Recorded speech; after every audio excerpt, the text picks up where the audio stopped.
From Fox 14, the right news at the right time, and the Spirit of Community Award winner. This is Fox 14, your morning news. Another round of gunfire in the Twin Cities. We'll have the latest on the shooting on Standiford Avenue and tell you who police have in custody. And crews in New Orleans resume search and recovery after a deadly building collapse. For the first time, we're hearing from a woman who lost her husband. Plus, in an exclusive interview, we're hearing from the new sheriff in Lincoln Parish what he plans to do while in office ahead.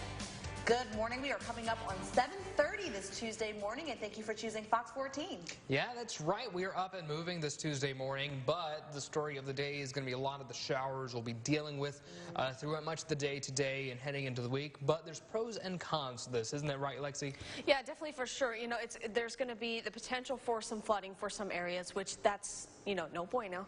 But we are also going to see so much very needed beneficial rainfall, especially with the current drought conditions we are seeing.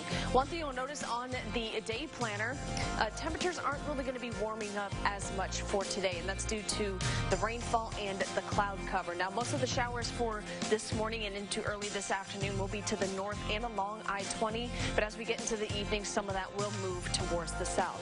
And it is looking a little hazy out there. That's a mix of that heavy rainfall and a little bit of fog as well. Currently, temperatures are sitting at 69 degrees. Winds have lightened up and are now calm. That is your forecast first.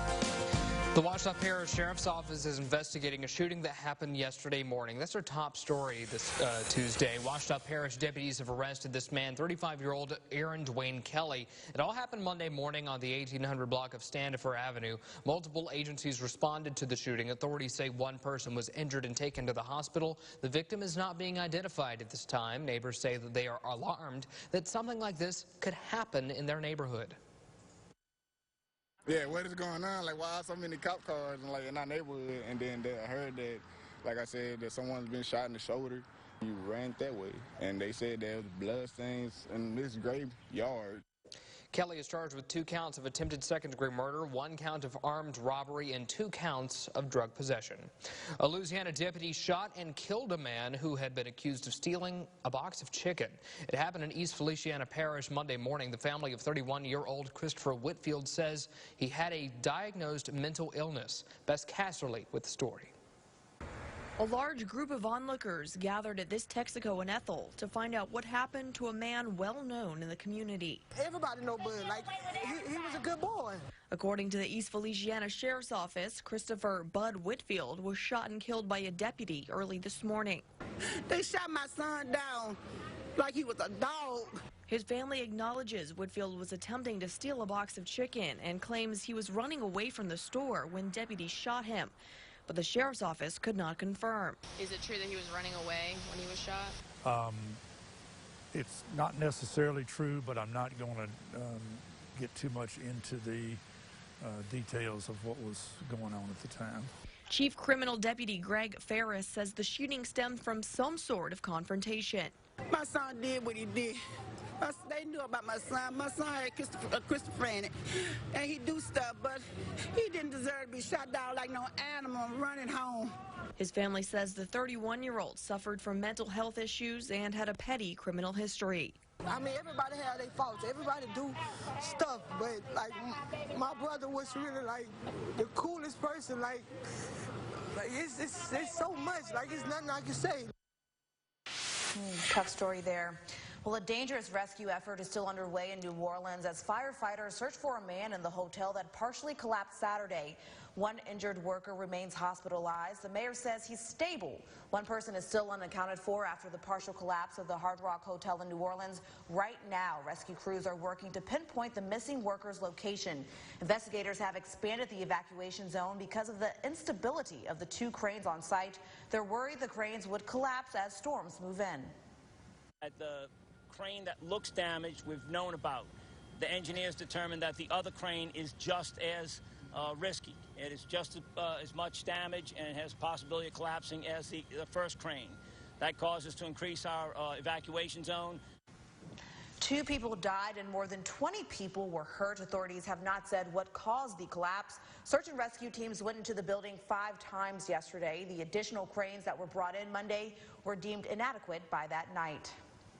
Well, it's been 1 year since a West Monroe man was found murdered in his home, and Ouachita Parish Sheriff's deputies are still looking for his killer. Jacob Hines was found shot to death in his trailer on Darbone Drive in West Monroe. Police releasing limited details about the shooting when it happened in October of last year and still have no leads. Neighbors who knew Hines say they believe it could have been a family dispute. Anyone with any information concerning the homicide is asked to call Crime Stoppers of North Delta at 318-388-CASH. In just a few more months, there will officially be a new sheriff in town in Lincoln Parish. After a long campaign, Chief Deputy Stephen Williams has officially won the race. Our Anna McAllister spoke to him in an exclusive interview with Fox 14. Anna, what did Williams have to say? Well, Randy, Williams went up against two other competitors, but came out on top with 51% of the vote. He says he's grateful for the opportunity and is looking forward to the next chapter in his career. For Stephen Williams, the last 9 months have been exhausting. He knew it was going to be a hard-fought race when he entered his bid for Lincoln Parish Sheriff in February. But after countless public appearances and knocking on thousands of doors to spread his campaign, all of that hard work has finally paid off. It was a long journey, you know, a lot of ups and downs, hills and valleys, I guess you would say. It was kind of an emotional roller coaster. A roller coaster that has finally reached its end. Williams was one of 3 candidates in the race for sheriff, but came out on top with 51% of the vote. Williams, who is currently Lincoln Parish Sheriff's Office Chief Deputy, has been working in the office for 27 years.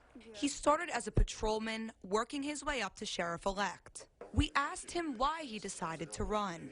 I've admired the job that Sheriff Stone has done here. He's been a true public servant. Following his footsteps and knowing that I had support from a large majority of the department, it was kind of a no-brainer for me. And that support of Williams' co-workers continuing into the future of the sheriff's office. It's been great working with Stephen. It's always been a pleasure to work with. We are very excited about the future and what the future is going to bring. Working under Stephen as our new sheriff. And Williams says he's just grateful. I'm very thankful for the public that supported me. I'm just thankful. Williams will succeed Sheriff Mike Stone in July 2020 and will be the leader of nearly 130 employees at the Lincoln Parish Sheriff's Office.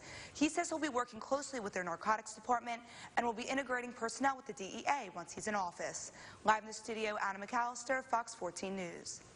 Anna, thank you. Well, we all fall on hard times, and Granny's Soup Kitchen has been helping those in need since 1997. And now, 1 year later after being struck by a truck, it's back up and running better than ever before. The Soup Kitchen took another hit within the last month, but only suffered some minor cosmetic damage. The new and improved Soup Kitchen can now allow more people to be served, going from 600 to 800 to nearly 8,000. They're also working to get their donated clothing room back up and running, in addition to helping those who use the kitchen to find jobs. We have had people use the kitchen and they get jobs, and they come through every now and then, give us a donation, let us know they still working and they doing good for themselves, and we happy for them. They ain't making a whole lot of money, but they ain't got to be worrying about being outside, where their next meal gonna come from.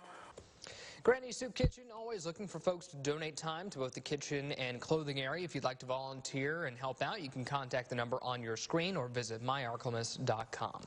Still to come on Fox 14, Death Valley helping LSU Tigers to win now. But it's also helping them to win in the future with recruiting. We'll explain how next in your Go Nation report.